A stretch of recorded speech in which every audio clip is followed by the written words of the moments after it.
So our next speaker is Jane Mitchell. And actually, obviously, it was a really, really busy time in the lab. Again, another one of that cohort. Jane did her PhD with John exactly the same time as Chris and Daniela. And actually, I think Sir John might have missed a trick. There must have been something in the water, because the age-defying phenomenon seems to have reproduced itself with all of you during that time. Jane is from Imperial College.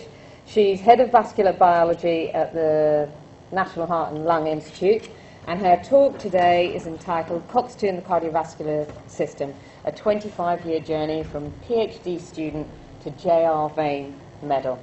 Jane. Thank you, Amrita.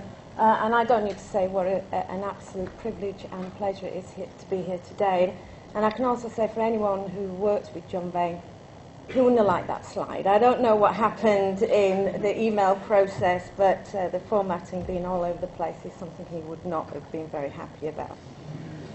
So I'm going to give you a précis of a lecture that I gave to recognise my award of the John Vane Medal, which I got last year for cardiorenal pharmacology. And I titled it A 25-Year Journey, but I may have shaved a few years off that, as we're here for the 30 years of the William Harvey, but I guess at my age it's my prerogative to do that. So this is just a timeline of my career, and I've put it in because obviously I'm extremely proud of the mentors I've worked with, and it serves to illustrate how I've aligned my research so closely in those early lessons that I was given in my trainee years. So I started as a PhD student here with John Vane and Gilberto Danucci, who co-supervised my project. And obviously we all know that John Vane got the Nobel Prize for prostaglandin work, mechanism of action of aspirin, and prostacyclin discovery. I then postdoced with Fred Murad, who got the Nobel Prize later for his role in nitric oxide biology in the cardiovascular system. So that then my fate really in researching nitric oxide and prostacyclin was really set. I then came back to the William Harvey Research Institute just as COX-2 had been discovered. That was a brilliant time to be researching in those areas. And then I left to join the National Heart and Lung Institute, where I worked with Tim Williams, and then I got an academic position and I've remained there ever since. Obviously my links with the William Harvey remain. I'm still very much a grateful collaborator at the William Harvey, and my husband Tim, who's shown there with some of our many children, remains employed at the William Harvey, so I'm lucky enough to constantly get invited to present and attend at celebrations. So my PhD work was a very strong, obviously, pharmacological training, and it looked at the relationship between nitric oxide and prostacyclin, the two coolest hormones that the endothelium releases, I think we'll all agree. They have a very powerful synergistic effect on platelet activation. They're additive as vasodilators. Both pathways involve constitutive and inducible synthase enzymes. They both signal via intracellular cyclic nucleotides, and they both have an interesting relationship with their substrates. So for nitric oxide, that's L-arginine, and for prostacyclin, that's arachidonic acid. So after I did my PhD, and I was really lucky to get a position with Fred Murad, who at that time was working on purification of nitric oxide synthase enzymes, and I was even luckier to be part of the first purification of the enzyme in endothelial cells, eNOS. And during this time, not only did I learn to dissect many, many bovine aortas, I also learnt some basic elements of biochemistry and how to apply those into a bioassay endpoint. All the parts of purification of the eNOS were bioassayed on 3 relevant systems, so that really secured the bioassay element in my training. So then, with this combination of biochemistry and pharmacology, still very early on in my career, only sort of 4 years into my research experience, I came back to postdoc with John Vane, just at the time when COX-2 had been discovered. So I've remained interested in the field of COX-2 and non-steroidal anti-inflammatory drugs, and I don't really need to tell this audience this information, but they are amongst the most commonly taken medications around the world. They're used to treat inflammation, pain and fever, and they're the first-line therapy for arthritis. They also have the potential to prevent cancer, and although I don't work in the cancer area, their ability to prevent cancer is a strong motivator in me continuing the research that I do in the cardiovascular side of the field, which I'll explain later. They all work by blocking the enzyme COX-2, so that's the inducible form of COX, obviously. They have their downsides. Non-steroidal anti-inflammatory drugs as a group have gastrointestinal side effects, and now, as we know, the prevalent problem with them is the cardiovascular side effects that these drugs cause.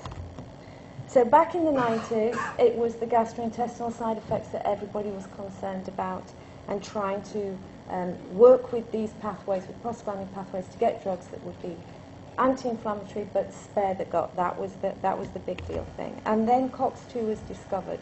These are three more or less simultaneous papers done by separate groups, all looking at cells stimulated with mitogens, as it turns out, and each of which discovered a different isoform of COX to the one that had been described at the time.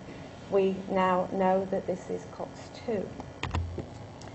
So the thing I did with John Vane when I came back to do my postdoc was to study the pharmacology of COX-2. Of course, that's very obvious now, and it was obvious then actually, but we were lucky to be in at a time when we could do it. The only challenge really was to find a bioassay that would allow us to study COX-1 and COX-2 separately. We chose endothelial cells as the cell responsible for supporting COX-1 and activating macrophages as a cell type for COX-2. In that study, we ran through the then available non-steroidal anti-inflammatory drugs, and we found that they had differential potencies on COX-1 and COX-2, and that there was an association between the relative selectivity of a drug to inhibit COX-1 and its relative incidence in causing gastrointestinal side effects. So we came up with the hypothesis, which again others were clearly thinking at the time, that a selective inhibitor of COX-2 would provide all of the therapeutic benefits that the then drugs provided, but would spare the gut.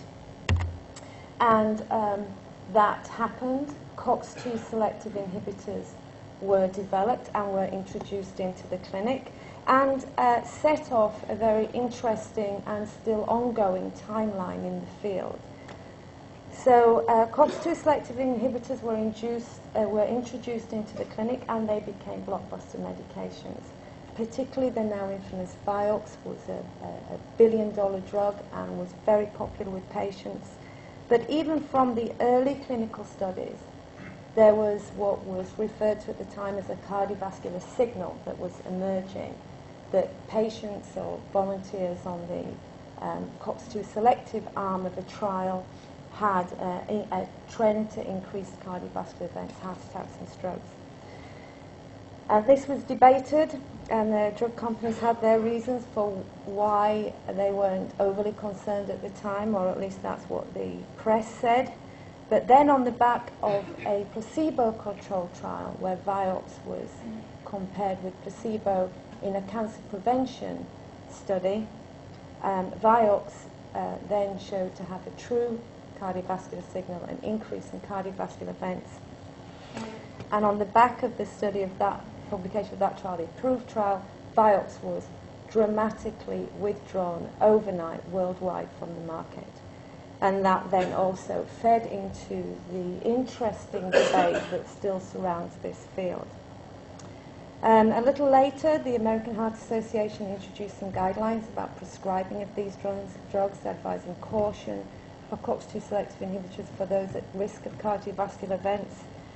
And then in 2011, celecoxib, Celebrex, was withdrawn for the prevention of colon cancer in Europe because of fear over side effects. A couple of years ago, diclofenac, because we now know that it's not just these COX-2 selective drugs, but because all drugs in this class block COX-2 to work, they all are associated with cardiovascular side effects. So diclofenac was withdrawn in the UK as an over-the-counter medication, and now it's prescription only. And again, last year the FDA strengthened warnings on these medications. So what's the scale of the problem? Well, it's a real problem. Patients do get cardiovascular side effects on these drugs, but maybe the bigger scale of the problem is the fear that these side effects cause and the effects that these side effects have had on the field, completely blocking all development of new COX-2 inhibitors.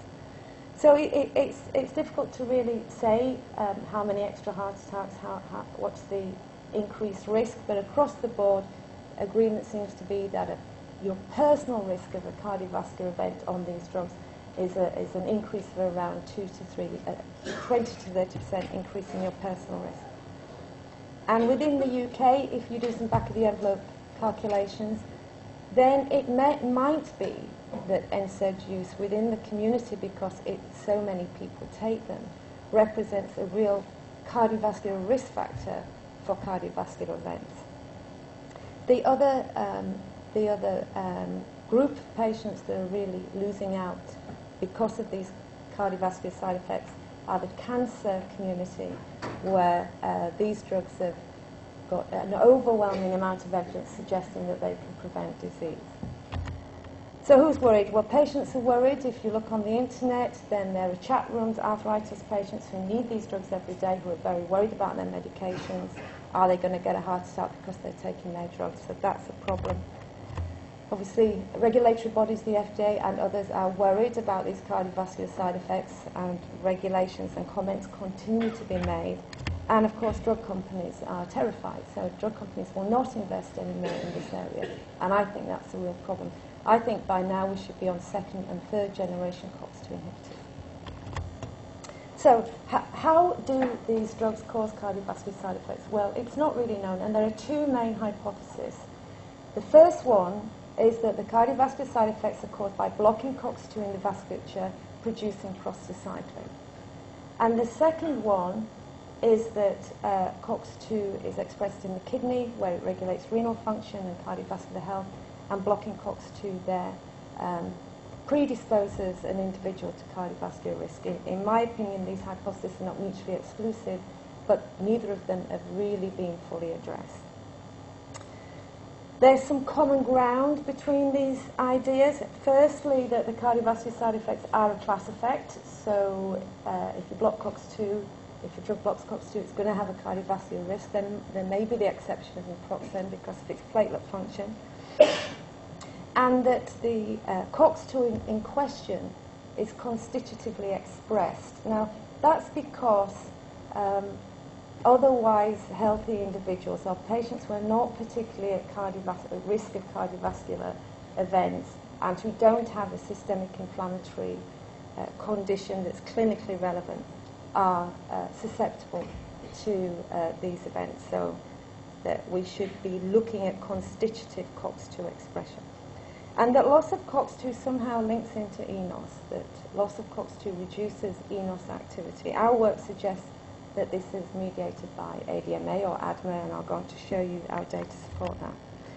So the idea that the cardiovascular prostacyclin COX-2 hypothesis is supported principally by experiments measuring urinary markers of prostacyclin.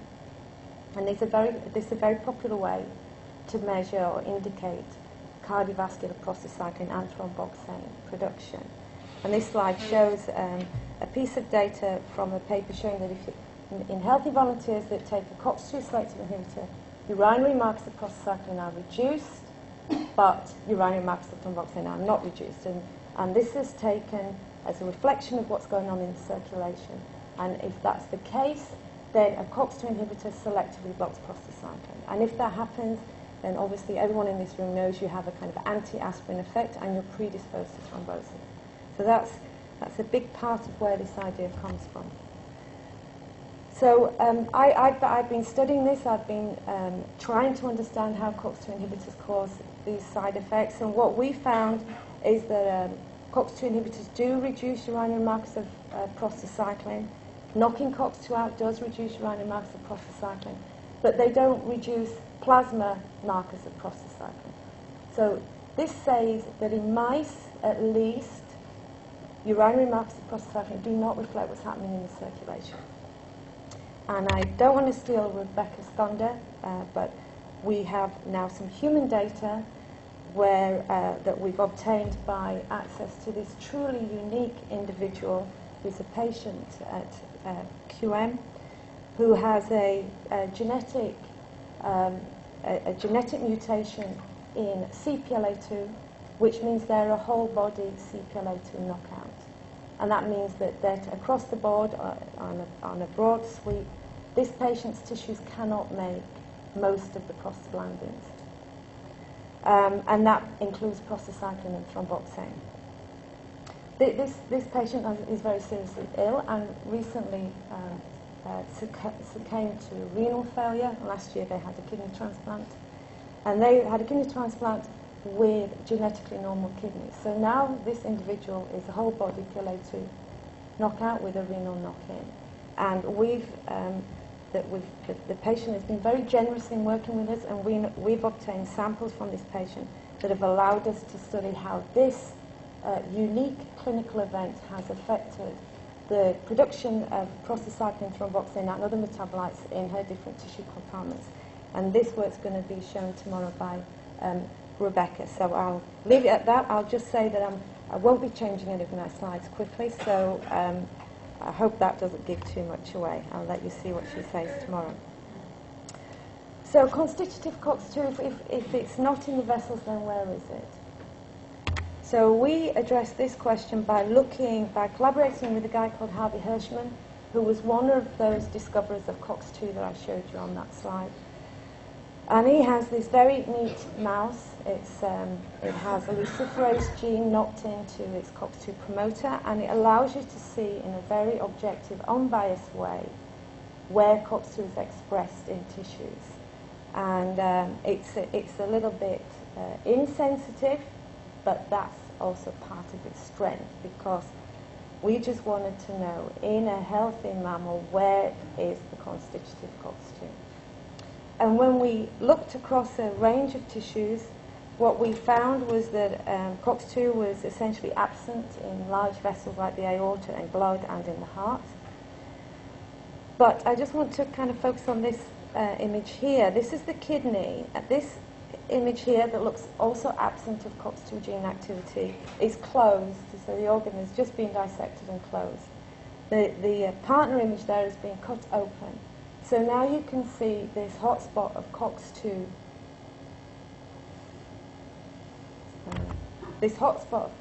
activity right in the middle of the kidney, and that correlates to the inner renal medulla region of the kidney.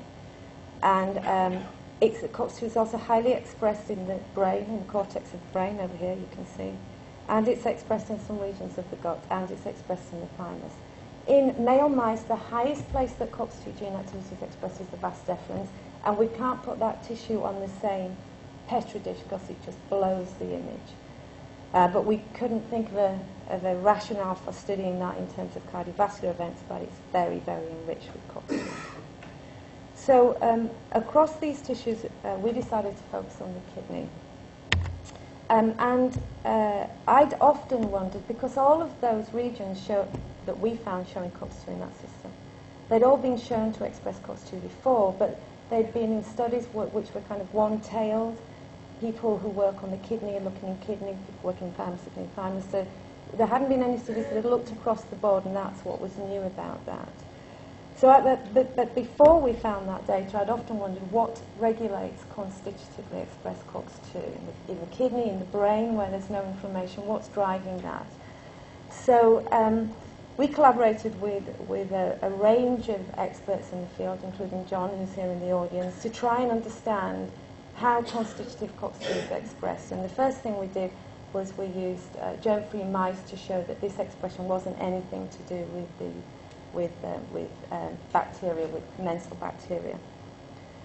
So we then went and specifically looked at two key transcription pathways that are known to regulate COX-2, and that's NF-kappa B and NFAT. We weren't able to pin down the transcription factor that drives COX-2 in any of the other regions, but we were able to pin down the transcription pathway in the kidney, and we found that to be NFAT. We used a lot of different approaches, and we published that this year in PNAS if you want to look it up. So the last bit of my talk is moving on to mechanisms and biomarkers. So we still don't know how we can manage the cardiovascular side effects, how we can identify those patients that are likely to get them. So that's our main focus at the moment.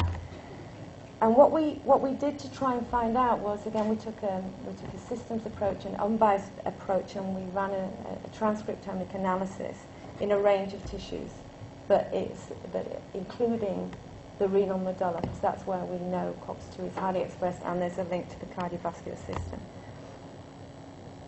We found in the renal medulla of COX-2 knockout mouse that there's a large effect on the transcriptome, and when we did some pathway analysis, we found a number of cardiovascular relevant genes. But I just want to draw your attention to three, which you probably can't read here, but one is PRMT1, DDAH, and AGXT2, and they're genes that operate in the ADMA system, the ADMA system, and the way in which these genes changed suggested that ADMA would be increased if you block COX-2.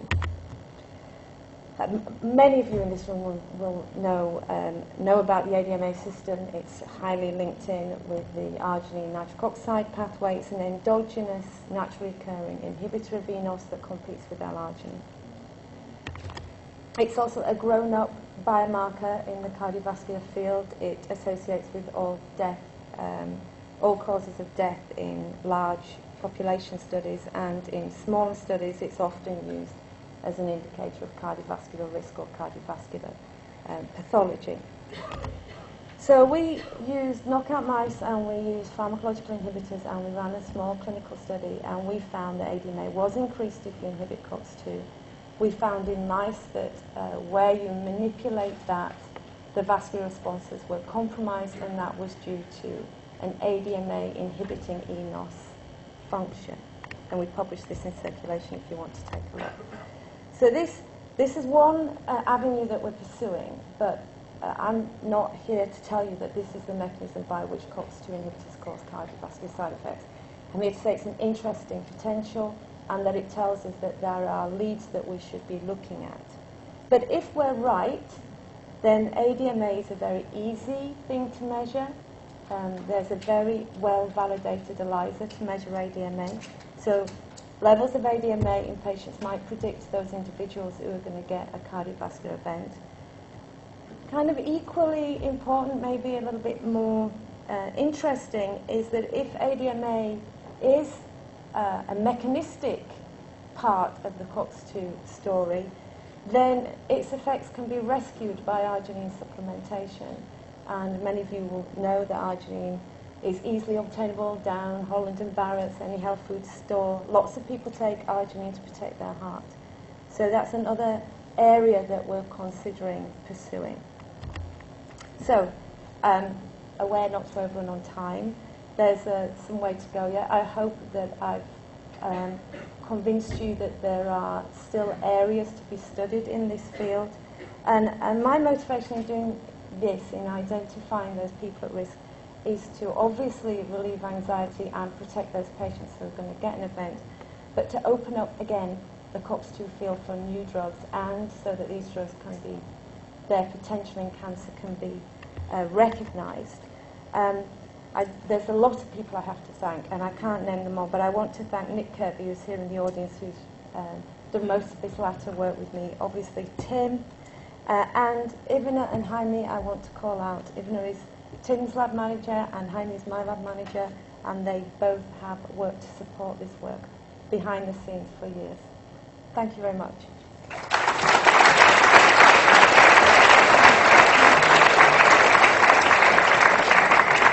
Thanks, Jane. That was fantastic. We've got time for 2 questions. Professor Pastrana. Hi, Jane. Hi. Very nice Thank you. I have a couple of comments. One is related to looking for ways to prevent colorectal cancer without increasing the risk of cardiovascular events. There is perhaps a better option, which is represented by low-dose aspirin, Yeah. that has been shown to share the same chemopreventive effects as traditional NSAID. And in fact, the size of the evidence for aspirin chemopreventive effects is much larger and perhaps more convincing than it is for COX-2 inhibitors, regardless of COX-2 activity. Second comment is, if the target of COX-2 inhibitors is COX-2 expressed in the kidney, you would expect this to drive increased blood pressure, and you would expect this to translate into increased risk of stroke, and this requiring somewhat longer-term treatment to detect the clinical effects. Now, if we look at the clinical evidence tells us that the primary target is the heart. You see a doubling of the risk of myocardial infarction. You don't see any measurable increase in stroke, and this effect on increased myocardial infarction is seen within weeks of starting therapy.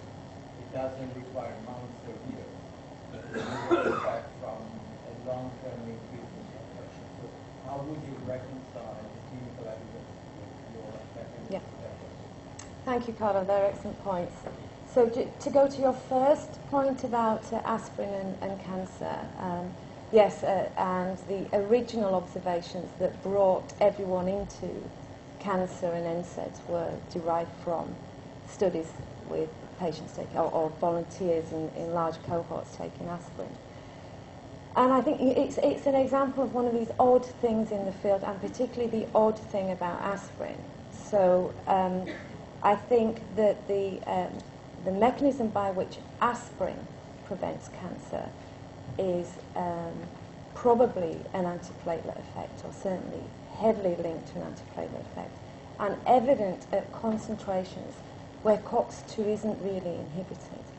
So I think aspirin prevents cancer independently of blocking COX-2, or at least that's what the evidence would suggest.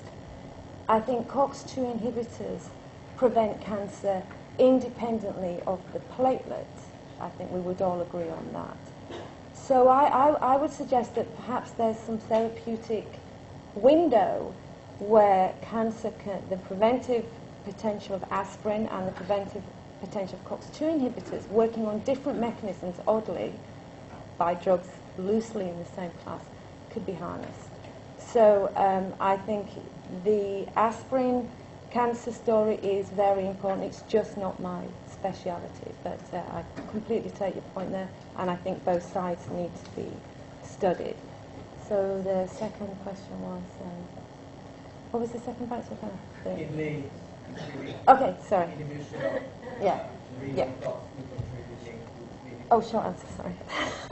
Okay, so you're right. The blood pressure effects of COX-2 inhibitors, you might expect more strokes. But I think inhibiting COX-2 in kidney drives a lot of pathways, and ADMA is a good example. So ADMA will affect the heart and the vessels by itself. So I think we're not suggesting that the effect on the kidney is purely a kidney phenomenon, but through ADMA and other pathways that we've uncovered will has the potential to affect the cardiovascular system independent of local prostacyclin production. So I have to be brief. Bill. Hello. Quick question. One thing that's striking is that the constitutive expression of COX-2 in the medulla is almost identical to the constitutive expression of INOS in the medulla. Yeah. And INOS is thought to influence sodium-water balance. I'm just wondering if the ADMA mechanism is through the INOS inhibition in the renal medulla, nothing to do with ENOS in the periphery. Short answer, yes. Sorry. Sorry. Have you seen how scary I'm? Do I need to go? No, answer. Answer. Oh, sorry. Yes. I think that the ADMA link is interesting, and of course we measured it in the plasma, but we have every reason to expect that local concentrations in the kidney may be very high, and there it would affect INOS and also ENOS that's there. But it is So, remarkable that INOS is constitutively expressed in the adult. yep, You know, yeah. so- And the driver that we found there being NFAT, I don't know if that has any contribution to driving the INOS that's present. So. Massively stimulating. Thank you very much, Jane.